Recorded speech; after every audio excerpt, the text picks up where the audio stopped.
Hi friends, this is CS Ekta Maheshwari and we are watching Tips and Tricks Guru. Welcome to the channel.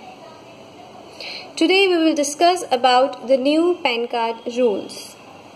To track the financial transaction, to broaden the tax base and to prevent the tax evasion, there are new PAN card rules which are effective from 5th December 2018.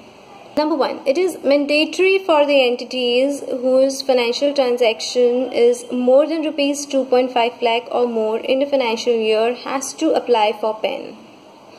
And this application has to be applied on or before 31st May of the assessment year for which such income is assessable. Number 2.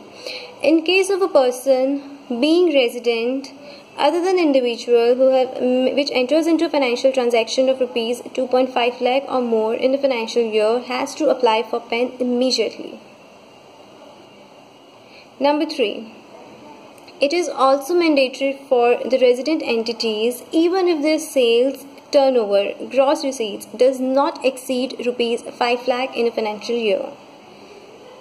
Number 4. In case of a person who is a managing director, partner, author, karta, founder, chief executive officer or any other person who is competent to act on behalf of these person referred here has to apply for PAN if they does not have PAN as on or before 31st May of the following year.